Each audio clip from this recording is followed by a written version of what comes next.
What's up, fight fans? What the hell? I've just bored going through Twitter. I saw Carlos Takam trending, and I ain't gonna lie, I thought the worst. I thought, is he dead?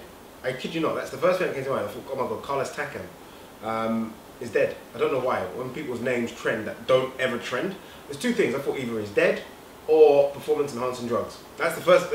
In fact, let me be honest. Performance enhancing drugs was the first one. I don't know what it is. Heavyweights nowadays, it's not, well, I'd say it's not normal, but it kind of is normal for them to fail a drug test. I thought, oh my god. And then, breaking news, Anthony Joshua versus Kubrat Pulev is off. Kubrat Pulev obviously out with an injury. And Anthony Joshua is now going to fight Carlos Takam, October 28th, pay-per-view, Principality Stadium, Cardiff. Eddie Hearn has wasted no time in getting a replacement. I kid you not, every single heavyweight boxer must have put their hand up and said, get me and let me be on this card now. Every heavyweight, every single heavyweight, whether in shape or out of shape, would have said, I will take that fight right now. I can imagine David Haye wanted that fight right now. Dylan White obviously on the card, he would have begged for that fight.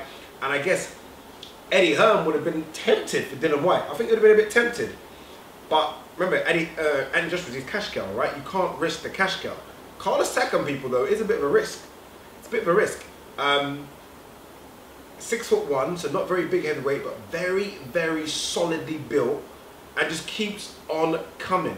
Unless you detonate him and put him down like Povetkin did, this guy will keep on coming. Watch the fight, him versus Joseph Parker. Arguably Joseph Parker's hardest fight. He just kept on coming. Just kept on coming, walking through anything Joseph Parker threw at him and just kept on coming. And Joshua needs to stop this guy and stop this guy early, or it could be a tougher night than he expected. I actually think, and call me crazy, I think this could be a riskier fight than Kubrat Pulev. I just do. This is Carlos Takam's massive opportunity. We're talking 78,000 people, a chance to win a couple of heavyweight titles. I know it's on short notice, but he's going to be going out, and this is the thing with short notice fighters. When they go out, they know they can only last 4 or 5 rounds max. They're just not in shape. 4 or 5 rounds max. So he's going to be going out from the opening bell to try and take Anthony Joshua's head off. And I think it's fair to say Anthony Joshua might be susceptible on the old whiskers. So you never, ever know. I won't be shocked if he hurts Anthony Joshua. I'm not trying to say he will beat him, but I won't be shocked if he hurts him. But nonetheless, very interesting. Anthony Joshua, Kubrat Pulev is off. Will this affect the pay-per-view numbers? I don't think so. I don't think so at all. I think Anthony Joshua could fight anybody right now, and he still guarantees over 500,000 pay-per-view buys. That's just because he's Anthony Joshua. But it's interesting. Will Kubrat Pulev get a chance again? I guess as mandatory probably will, but I don't know if he goes almost to the back of the queue a bit.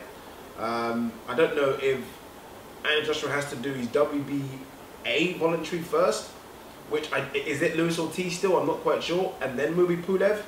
But all we do know right now is that Anthony Joshua will fight Carlos Takam, who's only lost to Parker, Povetkin, and someone else. I can't remember. But it's tough. Does come to fight, and it will make it an interesting fight. And I think it makes it a more fan-friendly fight than Kubrat Pulev Joshua. I think Kubrat Pulev would have been a bit negative, would have used the jab, and maybe would have exploded down again. Whereas I think Carlos Takam is just going to go in there and swing for the fences. And I kid you not, if Anthony Joshua, and I say this now, remember I said this, if Anthony Joshua doesn't get Takam out of there early, we could have a very, very interesting fight for 4 or 5 rounds. And then the gas tank is going to run empty, and then I expect him to get knocked the F out. But 4 or 5 rounds, it's going to be very, very interesting. Very, very, very interesting. Remember I said this. Don't give me stick. Remember I said this, because all you fans that will leave comments below saying, Andy, shut the F up, I will, on October 28th at about 10 PM, come back to you and say, what did I say? Remember this.